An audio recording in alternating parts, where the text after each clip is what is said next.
Well, another good morning to all of you. Thank you for being here today. A lot of things you could have chosen to do at this point on a Sunday morning, sleep being one of them, but you chose to be here. So thank you for coming. I trust that your week will go a lot better because you've been here, because you've put God first. You know, Sunday is the first day of the week, so you put Him first, and that's absolutely amazing. If you're brand new and that's uncomfortable to that 90 seconds, it's over. So you're cool. We're not make you do anything like that from here on out. So you can just relax. But if you are new, you know, we always say we don't care who you are, where you've been, what you've done, or who you've done it with. We're excited that you're here, and we want you to come here, and we want you to feel like you are loved, feel like you found home, feel like you can encounter God. Feel like you can laugh. It's okay to do some things in church that maybe you didn't think was okay, but it is possible to do that, and you'll probably do some of that today. You know, my dad was kind of part of that like World War II generation. You know, he was in the tail end of World War II and the Korean War and such, but it's that era of people who were just absolutely hard workers. Right? You've probably got relatives, whether it's parents or grandparents, you know, from that era who were hard workers, and work meant something. And they worked hard at their work. Work can be very complicated. All that's entailed in it, what you do, the training necessary for it, how long it takes you to get there, how long it takes for you to get home. It can be very, very complex and very complicated. But most people start working probably when they're in high school. I mean, when did you get your first job? Some of you probably got your first job when you were in high school. All right, that was the same for me too. I remember my dad talking about working and, you know, me being in high school. And I remember my dad asking me, you know, so what is your dream job? And I had to be honest and say, actually, when I dream, I'm not working. So, you know, but anyways, he said, so what kind of a job, you know, do you really want? You know, I was just a high school student. I said, well, inspecting mirrors is a job I could really see myself doing. But that didn't happen either. And so probably frustrated, you know, what are you passionate about? And I said, well, I'm most passionate about tasting ice cream, but I doubt anybody's going to really hire me to do that. True story is I ended up cleaning stable stalls. It was kind of a crappy job, but I did it because I had a horse at the time, and that was the only way my dad was going to let me keep it, is if I worked to pay the board. So, you know, I did that. But I can't really say that prior to becoming a pastor that I really enjoyed any job that I had. I always found that the first 5 days after the weekend were the hardest, and so it was kind of tough. And then, you know, complicating that is sleep issues. And maybe you find this too. No problem falling asleep instantly on the job, yet the moment you go home and lay your head on a pillow in bed, doesn't come so easy, does it?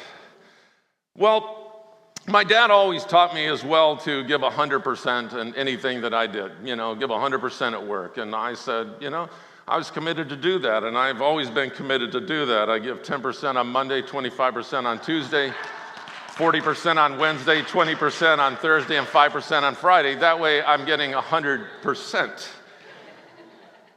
And then it's frustrating, as you know, with people that you work with, your fellow coworkers, unless you're self-employed and you only work by yourself. But most of you have fellow coworkers, and, you know, do they work hard the whole time they're at work? Probably not so much. You know, probably not so much. I heard that the reason why worry kills more people than work is because more people worry than actually work, right? And you can probably find that to be true at your place of employment as well. So it's not just what all you have to do and the people that you work with, but then you typically have a boss, right? Everybody's probably got a boss, and everybody probably at some point or another had a boss who was a real jerk. A boss who probably didn't notice when you did something good. Maybe this little graphic here can explain that to you. Doing a good job here is like wetting your pants in a dark suit. You get a warm feeling, but no one else notices. Right? So maybe that's how you kind of feel at work. You know, one time my boss said to me when I arrived, well, have a good day. And so I left and had a great day, but apparently that wasn't what he meant. And so it's tough working for people like that. But like I said, my dad was a hardworking person, and my parents raised my sister and I to always be honest and to always be truthful. Always be honest and always be truthful. But I remember the time when I honestly told my boss what I really thought about him. And that's when I learned that the Bible is true, that the truth does set you free. And that's when I was set free from that job. Now, seriously, you and I are going to spend at least 1/3 of our life at work. And the experience that we have in our job could be one of two things. It could be an experience where your job and your employment and your work adds a significant level of joy and fulfillment to your life. Or your job might add not joy and fulfillment, but instead so much misery and frustration that it's tough to overcome that with the remaining hours of the day. The fact is, and I find this startling and it's somewhat scary, studies show that 80% of Americans don't like their job. So look around you. 8 of the 10 people that are around you don't like their job. For some, it's just the necessary evil that they have to do that consumes the time between their brief periods of enjoyment on the weekends.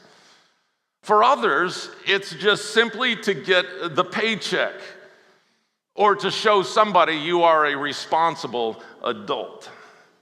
And I don't know if you're one of those or not. You might be a person that hates your job and you complain about it so much that you say, I have the worst job in the world. I mean, take a look at this graphic here. A toothbrush, no, is there one with a toothbrush? No, okay, I forgot to put that in there. Anyways, there's one with a toothbrush that says, I've got the worst job in the world, and then this roll of toilet paper says, yeah, right. But in case you feel like you've got the worst job in the world, I want to encourage you by showing you some jobs you'll probably be glad you didn't have, such as the sewage diver, right? Go on. A deodorant tester.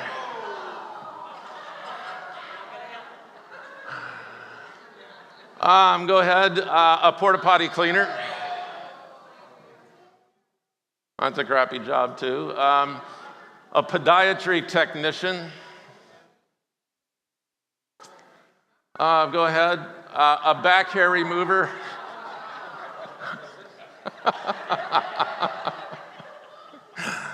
Okay, a lice technician. Okay. Roadkill removal specialist. I don't know who picks up the donkeys in this town, but that's got to be an ugly job too. Go ahead. Shooting target holder.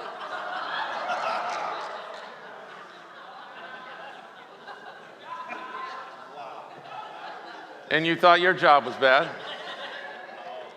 All right, go ahead. Telephone repairman. Okay, go ahead. Human sawhorse. This is actually Jim McCarthy and Carl Catani there. That's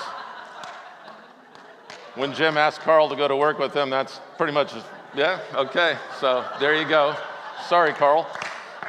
All right. Mosquito researcher. Go ahead.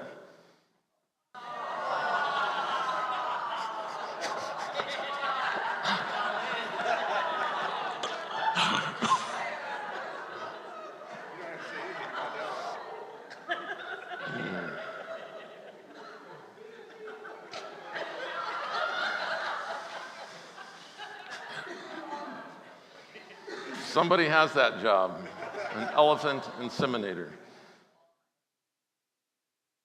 You feel pretty good about yours now, don't you? Yeah. I think as we continue this series called Simple Life, I want to talk today about work and our jobs because I think that's a key factor in us maybe going from being frustrated to being fulfilled. We live in this idealistic me first, I don't really want to work kind of a culture. And within that culture, we encourage one another in several different ways. We might say to people, find a job where you get to do what you love to do most. Yeah. Or follow your heart and pursue your dream. But most people don't dream about it, that they're working. That's the problem. Don't settle for any job you are not passionate about. And I guess with that kind of counsel, that's probably why there are so many people who are not working and have no desire to work or find no satisfaction or fulfillment in their job whatsoever. But eventually people come to the realization that that dream job simply doesn't exist for very many people. And if it does, it either doesn't pay enough to cover the rent or you're not qualified for it. And then you might come to realize that an awful lot of work has to be done that no one dreams about, which means an awful lot of the available jobs are not dream jobs.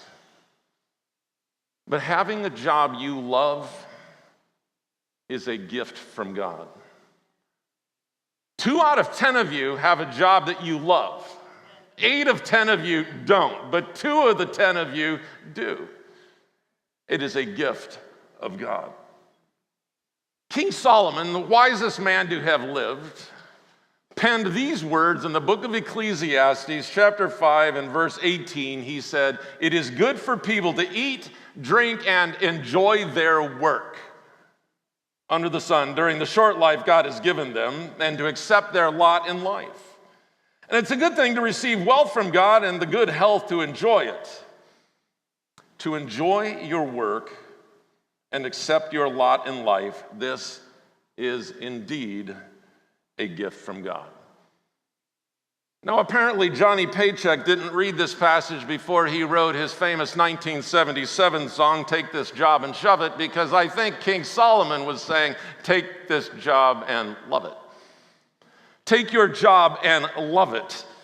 And if you love your job, to love your job is one of the greatest blessings you could have in life. But understand, it is a gift from God. I'm sure you know plenty of people who hate their job. You might be one of those, right? If sometimes on your way to work you daydream about getting hit by a bus so you don't have to go, you probably hate your job.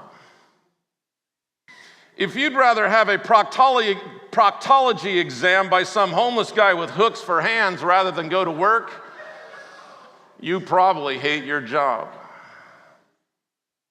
If you died and went straight to hell and it would take you a week to realize you weren't at work anymore,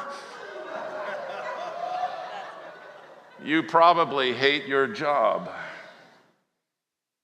But we all know when you're around someone who hates their job, you know very quickly they're miserable, and you know what else happens? You become miserable too. Because a miserable person, you ever hear that expression, misery loves company? Well, that's when it comes into play. Somebody who hates their job that's miserable there talks about it to everybody that they come in contact with, then they too start feeling miserable. But it's a different thing when you're around somebody who enjoys their job. Every now and then you'll be around somebody that'll say, "Man, I just love my job. When I go there, time flies when I work. Oh man, I work with the best people ever. My coworkers are like family. I'd work there for free, but don't tell my boss that. I can't believe it. They pay me to do what I love to do. That shouldn't be legal." Now, if you came by the office of Palm Canyon, that's what you would hear all of us say. But not all of you love your job to that point. A person that hates their job can easily make you miserable, but a person who loves their job, it sparks something in you, I think, that you at least would love to love your job. So let me ask you, how fulfilled are you with your job? If you look at this scale here, is your fulfillment level, at a green, Or is it somewhere around the yellow, or is it very low in the red zone? Because I think having a fulfilling job is a key for this simple life that we're talking about in this series. And if you've ever had a job you loved, or you currently love your job, you know that finding fulfillment at work has the power to simplify your life in a number of key areas. Like, it does something with your energy, to your energy. I mean, since we invest the best part of our day at work, we probably all want our energy level to get refilled while we're at work instead of be siphoned off. We want to go to work and know that we'll feel energized and we'll feel excited by what we're doing, and not just because we had Starbucks on the way. Now, we can all probably testify to at least having one job in our life that was a miserable job that just sucked the energy right out of us. And then it sucks even more energy to try to keep your attitude in check while you're doing things you really don't like doing and with people that you really don't like either. And then you commute home knowing that you've got to return the next day for more, for another energy-draining day, and then the next day, and then the day after that. And really, by the time you get home, you have very little energy left for the life-giving activities that might have otherwise refilled your bucket. Your life is anything but that simple life.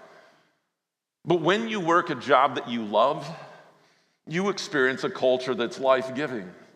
The energy you spend on work, it just naturally refills you throughout the day. You're working in this rewarding environment. It pleases you to have the role that you have to play. And the people you work with are amazing. And then when it's time to clock out, your tank's already nearly full. And you've got plenty of energy for when you get home with your family, or some hobby, or some activity, or some friendship, or some fulfilling endeavor in post-work hours. And then you go to bed, but when the alarm goes off in the morning, you're stoked, you're refreshed, you're excited, and you jump out of bed and think, man, I can't believe it, I get to go to work today. You see, a satisfying and a rewarding and a fulfilling job that you love is a key for this simple life. So energy is one of those factors. Peace is another one of those factors. If you work in an environment where there's conflict, where there's poor decisions, where there's chaos, where there's inefficiency, if you work in an emotionally toxic environment, that is just miserable. And your job would just naturally create a lot of turmoil and frustration, robbing you of peace. It's not something that you can easily check at the door as you leave work, you know. It just sort of lingers in your gut, and then it starts leaking out through your words and your attitude once you get home and you're around your family. Your wife hears about it.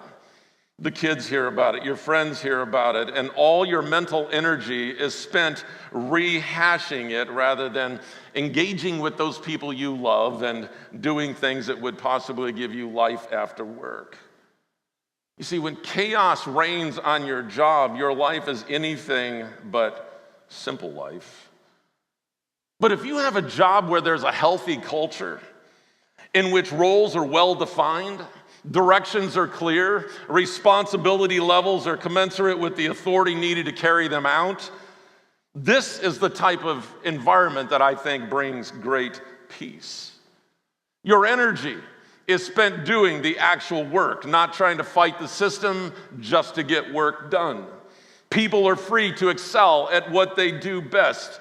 Teammates and supervisors are rooting you on. That's a tremendous environment to work in.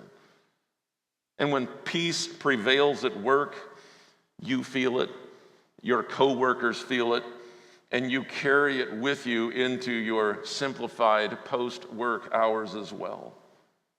Because a satisfying, rewarding, and fulfilling job that you love, that is a key to this simple life.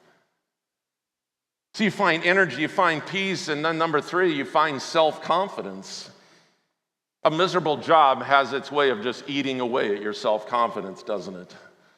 There might be ingratitude. There might be petty jealousy happening there, people just disregarding or disrespecting you. There's a lack of development possibly. There's this invisible ceiling that you know you'll never get any higher than this. But on the other hand, a job that you love in a good environment, it boosts your self-esteem and self-confidence in healthy ways. You get to do things that God has uniquely wired you to do, and you're actually believing you're making a difference. A satisfying, rewarding, and fulfilling job that you love is a key to this simple life.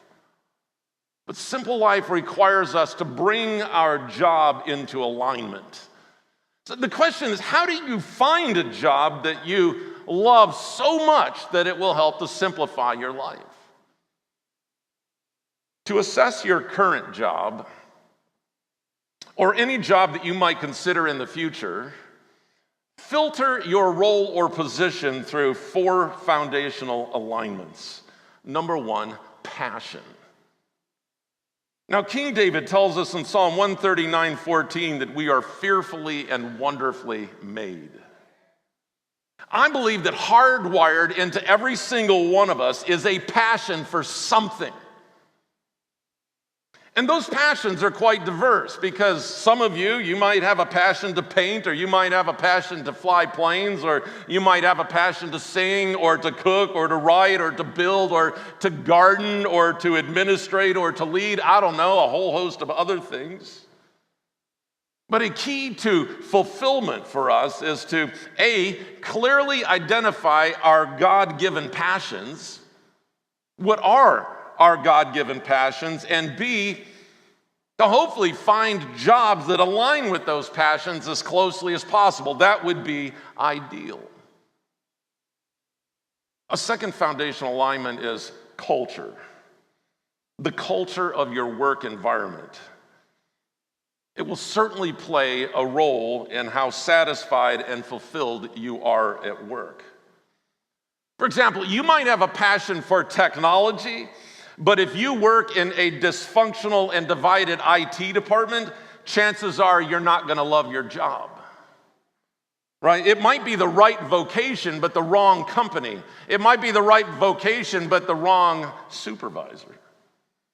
So when you're looking for a job on the front end, at least investigate the company's climate and culture and make sure it is a good fit for you.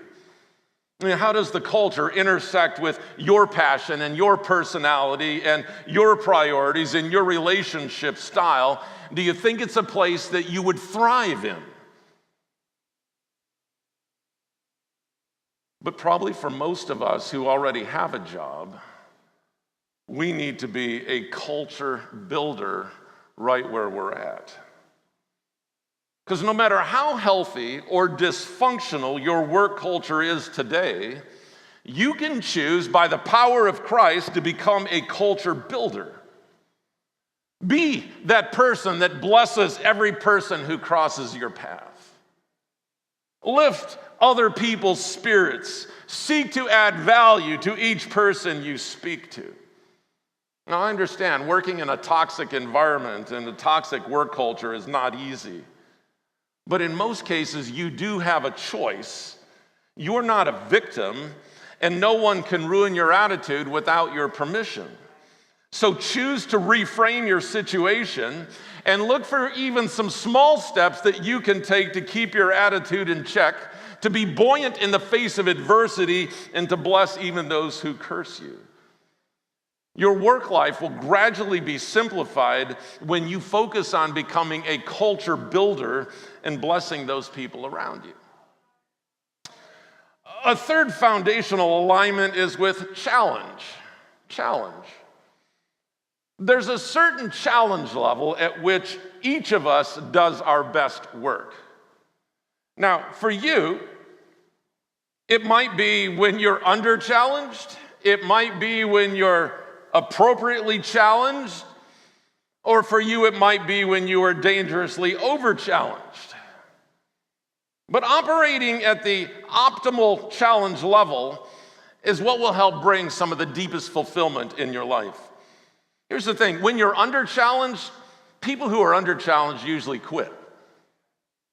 They quit because there's really nothing much to do there. You can do whatever it is you have to do on your own. You don't need anybody else. You don't need God. You just do it. You have no need to get on your knees and ask God for some wisdom. If you're in an appropriately challenged job, it's probably the same thing too. I mean, there's nothing that's causing you to have to seek God. It's just something that you can do.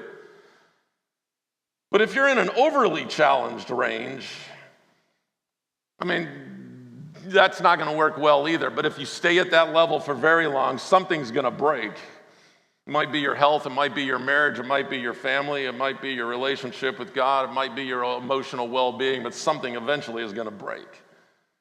But believe it or not, you do your best work just above the appropriately challenged level. It's at that level where you feel some excitement, where you feel like you need to work as a team and you have a need for God.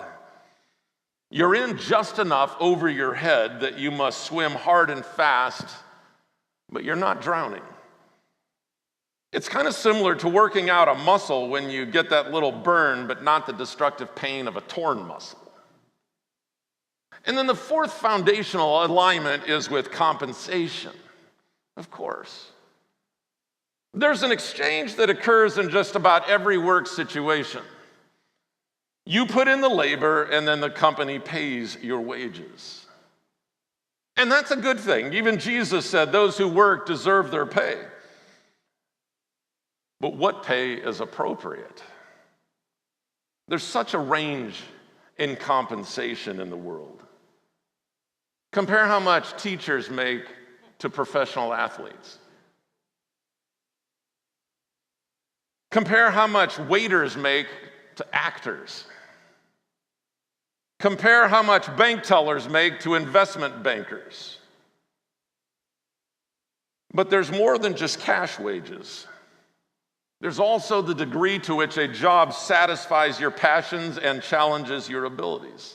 So where is that sweet spot between pay and passion? Now, every college student faces this same dilemma when they're choosing a major. This is one of my pet peeves, and I could talk on this for a long time, but I'm going to try to refrain. A college student choosing a major has to ask themselves, do I follow my passion? Or do I pursue something that will actually pay a salary, or a larger salary? If you have to choose, should you follow your passion and perhaps make less money, or should you go for the paycheck? Now, I think one of the reasons why 80% of Americans don't like their job is because there's very few people who have a job where their passion and pay align. It's like you have to choose one or the other, right? You've been there. There are a lot of people who are following their passions, and while doing so, they're bankrupting their family. If you're called to provide, which is probably most of the men in the room, if you're called to be the provider, then you've got to provide, even though you might not have a job in your area of greatest passion. Because providing for your family is a top priority. The Bible even goes so far to say that a man, or a Christian man, who doesn't provide for his family is worse than a man who doesn't even make a profession of faith. But on the other hand, there are people who make career decisions based solely on a big salary and then lose touch with their God-given passions. They might have all these perks in life, but there's really nothing alive in them. So what do you do if you're in a job that you love, but that job doesn't pay the bills? Or you're doing something that you really love, you're making good money, but it's not something that you really love. What do? It's just one word. You've got to pray. It's time to pray because you're going to need God's wisdom to solve your predicament. Here's a couple thoughts. If you're in a low-paying job that aligns with your passion, you might need to figure out some ways to supplement your income. If you're in a job, a high-paying job that doesn't align with your passion, you might have to supplement your passions. There is a solution. There's a guy that I saw online speak once, and he's written a couple books. His name is Bob Goff. He's a very hilarious speaker and writer. And I read a book recently called Love Does by Bob Goff. It's a good book to read if you're looking for something. But Bob Goff is an attorney by trade. But that's not ultimately his passion. His passion is pursuing justice for those who cannot afford representation in Uganda and India. And Bob says he views his work as a lawyer as a fundraiser for his personal ministry. And I thought, wow, that is absolutely amazing. So we've got 80% of our workforce that doesn't like their job. We've got people who feel like they're not working according to their passion, or they're not making enough money, or they work in a toxic environment, or it drains their energy. We've got all of these things going on. But I wonder how the complaint of American workers today would have been received by Christian slaves in the city of Ephesus. In the Bible, Paul the Apostle wrote to, depending on your translation, it might say slaves, it might say servants, it might say bondservants, but Paul wrote to them about their work. Now, this wasn't meant to be Paul's stamp of approval on the institution of slavery, but this was to strengthen their faith and to inspire their joy. Now, to be clear, this slavery wasn't the brutal, dehumanizing slavery in our American history. But it's honestly, I can say that the men and women there were not as free as we are today either. But if Paul could write these self-defying, counterculture, otherworldly words to slaves about their livelihood, could he not write the same thing to us about our jobs?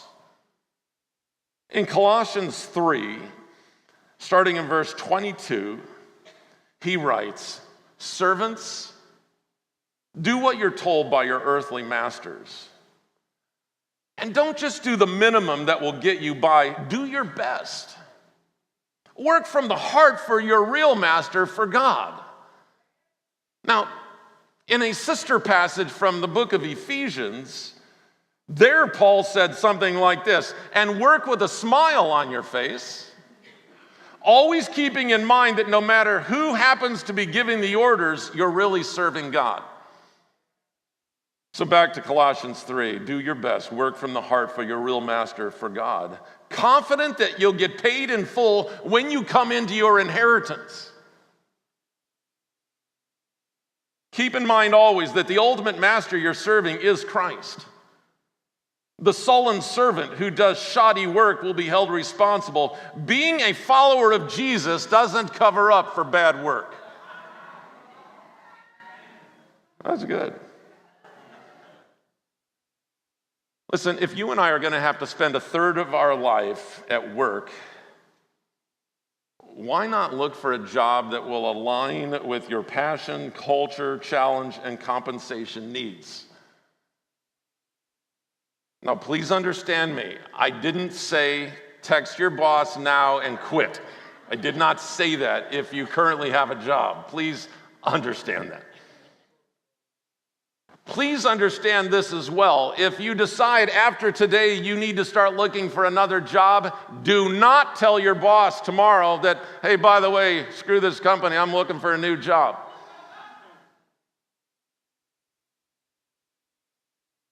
I remember a younger person that was coming to our church some years back, So I'm just so frustrated at work, I'm going to look for a new job. And that person went to work the next day and told their boss, thinking that they had a pretty good relationship with their boss, and said, I'm just letting you know now, I don't know when this is going to happen. It could be in a few days, a few weeks, a few months, but I'm looking for a new job. And guess what they did? They collected her stuff and sent her packing. And I was like, oh. So even if you've decided that you need to look for another job, don't let the cat out of the bag, and don't tell all your coworkers either. Whether you realize it or not, your coworkers like to talk, and I don't even know your coworkers. And it's a dog-eat-dog world, and so if they can get one up on you by letting the cat out of the bag to the supervisor that you're looking for a job. Okay, so please understand, if you're looking for a job or you feel like you need to look for a job, start praying about it. You're probably going to have some faith to step out on a limb. You're probably going to have to put forth some effort. Most jobs don't come looking for you. You understand that? Most of the time, you have to go looking for a job. Now, if you're a Tom Brady, you don't have a problem getting a job. Any team in the NFL would hire him, right? But you're no Tom Brady. You're a lot better looking than Tom Brady. I've not understood why these women think that 40-something-year-old man playing football is good looking. Depending on how much money you have in your pockets, it can affect how people see this. You know what I'm saying? That's just my own opinion.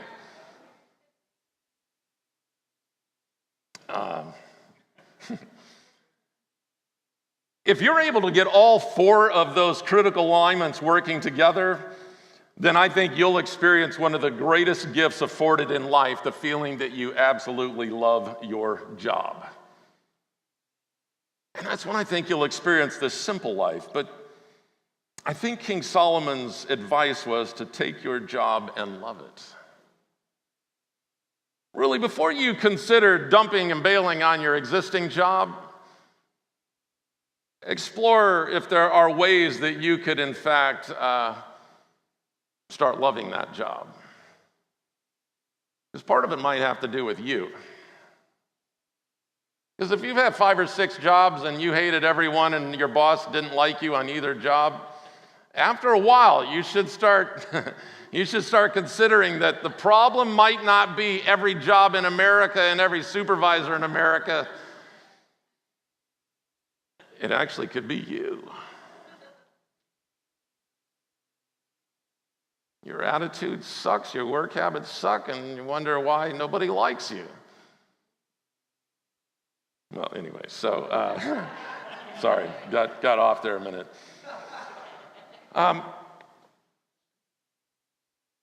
When I say about those 4 things in alignment and loving your job, that's where I honestly think I am. I haven't always been there, but I think I am there. I thank God all the time that I get to do something that I'm passionate about. I thank God all the time that the work environment that we have, during the week in the office is unbelievable. I was kidding before, but I honestly think if you ask any of the 4.5 people that work here, by that I mean 4 full-time and a part-timer, not that Leslie's just small, but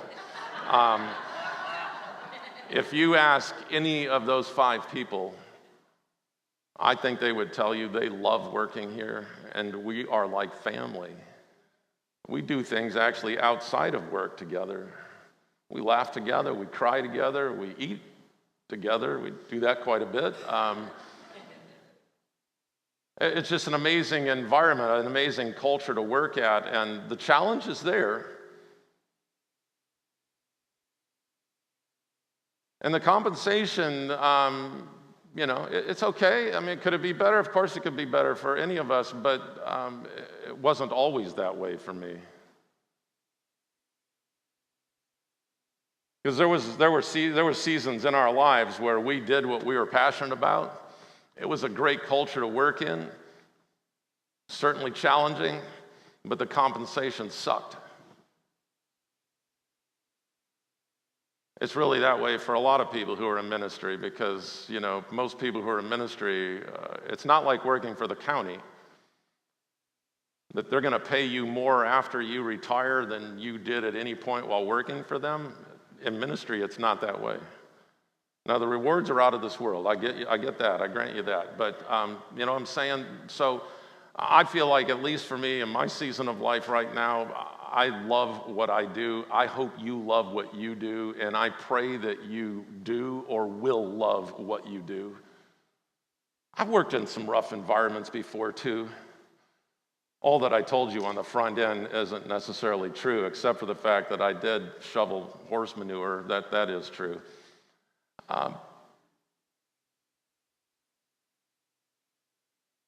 It would be awesome to know that all of you couldn't wait to go to work tomorrow, and that you loved it, and that you are going to be charged up with what you do. That would be amazing.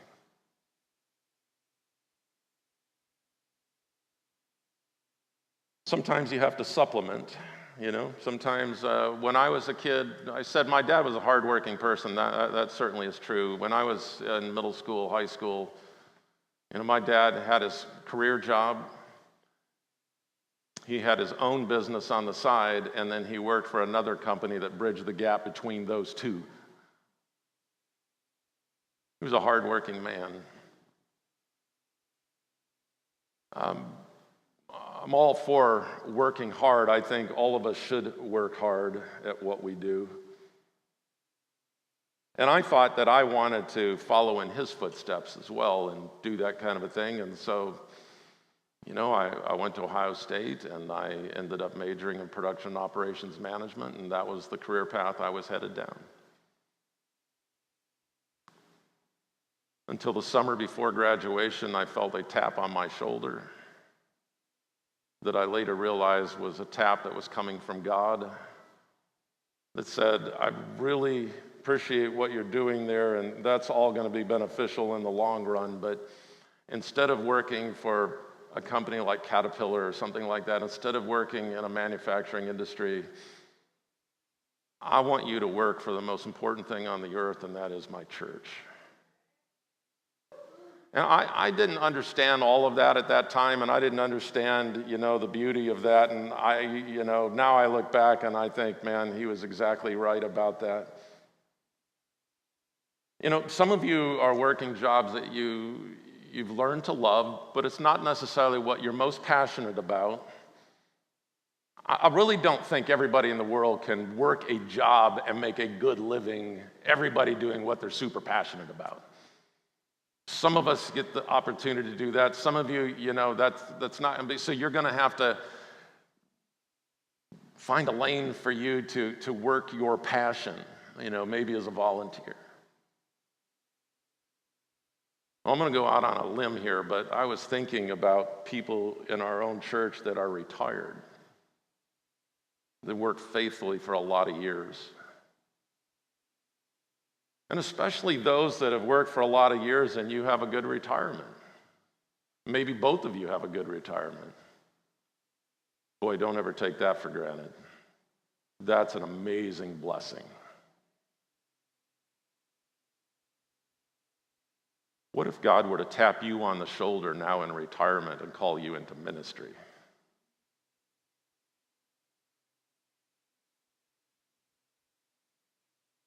I'm not suggesting that it's to go start your own church somewhere. I'm just saying, what if God's tapping you on the shoulder and says, you're at the most prime point in your life, that you've got health, you've got wealth, and you've got time. And I want to use you doing this in this season of your life. I'm just saying, pay attention to the tapping on your shoulder, because that could be the Lord. It could be.